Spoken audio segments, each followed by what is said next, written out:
Episode 9।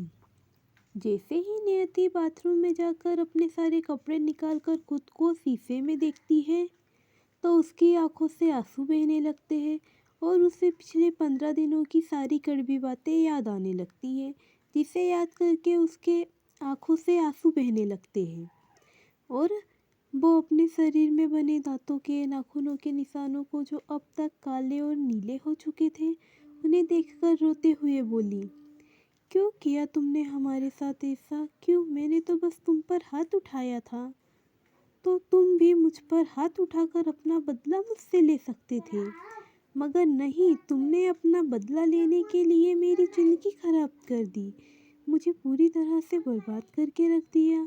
तुमने तो मुझे मेरी ही नज़रों में गिरा कर रख दिया। आखिर ऐसा क्यों किया तुमने मेरे साथ? ये बोलते हुए ही नियति रोने लगती है और रोते हुए ही आगे बोली, मैं तुमसे नफ़रत करती हूँ, नफ़रत, बहुत ज़्यादा नफ़रत करती हूँ, और तुमने मेरे साथ जो कुछ भी किया उसके लिए मैं तुम्हें कभी भी माफ़ नहीं कर सकती हूँ। तुम्हें भले ही अपनी गलती का एहसास ना हो, पर देखना एक दिन ऐसा ज़रूर आएगा, तब तुम्हें अपनी गलती का एहसास भी होगा और तुम उसके लिए काफ़ी ज़्यादा पछताओगे भी। फिर वो शावर चालू कर उसके नीचे खड़ी होकर गर्म पानी को खुद पर पड़ने देती है। तभी उसकी माँ की आवाज़ उसे अपने कानों में सुनाई पड़ती है, नियति बेटा, क्या तुम्हारा नहाना हो गया हो तो तुम बाहर आ जाओ। जैसे ही अपनी मम्मी की आवाज़ नियति के कानों में पड़ती है, नियति शावर बंद करके एक टॉवल लपेट लेती है और बोली, मम्मी आप खाना रख दो, मैं बाहर आकर खा लूँगी। नियति की बात सुनकर उसकी माँ बोली, अच्छा ठीक है बेटा, तुम खाना खा लेना, मैं जाती हूँ। इतना बोलकर वह वहाँ से जाकर अपने कामों में लग जाती है और नियति भी बाहर निकलकर अपने अलमारी से कपड़े निकालकर पहन लेती है। भाई नियति की मम्मी अपना काम कर रही होती है, तभी वहाँ पर मोहल्ले की कुछ औरतें उनके घर पर आ जाती है, जिन्हें देखकर नियति की माँ उन सभी को देखकर बोली, तुम सब यहाँ पर इस समय? इस पर एक औरत बोली, कुछ नहीं यशोदा बहन, बस हम सब ने सोचा कि जब नियति बिटिया यहाँ पर आ गई है तो क्यों ना उससे एक बार मिलकर आया जाए, इसलिए हम सब यहाँ आ गए। तभी दूसरी औरत बोली, वैसे बोलना तो नहीं चाहिए यशोदा बहन, पर नियति को हम सब ने सुबह देखा तो है और उसे देखकर साफ पता चल रहा है कि इन कुछ दिनों में उसके साथ क्या क्या हुआ है।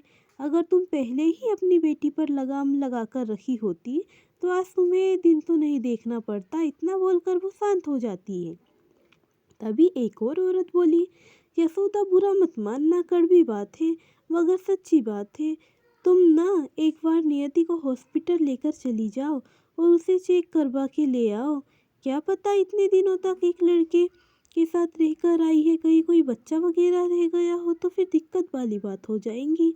उसके इतना बोलकर वो शांत हो जाती है। वही जब नियति की माँ चुपचाप अपने आंखों में आंसू लिए बस उन सभी औरतों की सारी बातों को सुन रही होती है, तभी पहली वाली औरत उन्हें देखकर बोली, बहन अब ऐसे रोने से तो कुछ होने वाला नहीं है, और जो हो गया उसे बदला भी नहीं जा सकता है, मगर जो होने वाला है उसे तो बदला जा सकता है। इस पर नियति की माँ उनके तरफ देखकर बोली, तुम्हारी बात नहीं समझी मैं।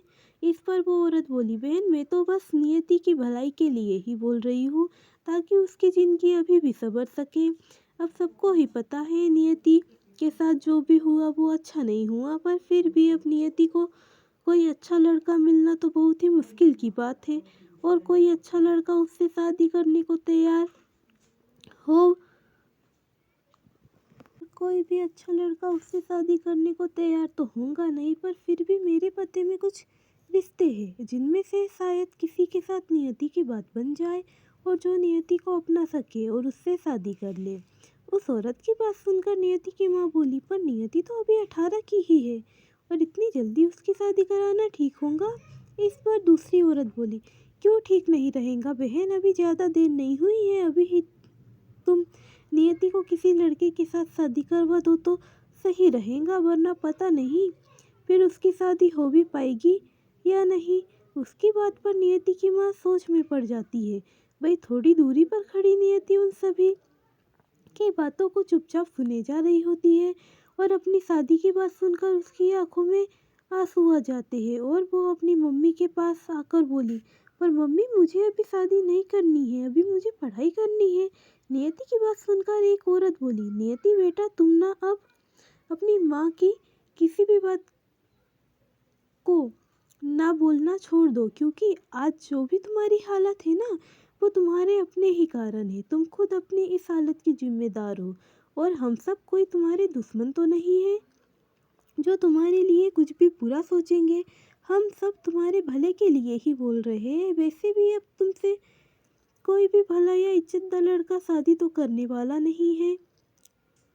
तुम अब अपनी ये जबान चलाना बंद करो। उस औरत की बात सुनकर नियति बस शांत खड़ी हो जाती है। तभी नियति की माँ कुछ सोचकर उनसे बोली, तुम सब ठीक बोल रही हो, हमें अभी नियति की शादी कर देना चाहिए, वरना फिर पता नहीं आगे कोई लड़का इसे मिले भी या नहीं।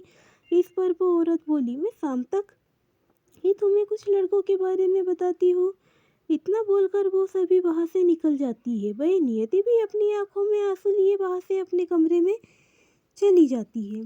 हेलो दोस्तों, आगे की कहानी जानने के लिए प्लीज़ मेरे चैनल को सब्सक्राइब कीजिए और कहानी अच्छी लगे तो कमेंट बॉक्स में जाकर कमेंट ज़रूर कीजिएगा और आगे के एपिसोड की नोटिफिकेशन पाने के लिए बेल आइकन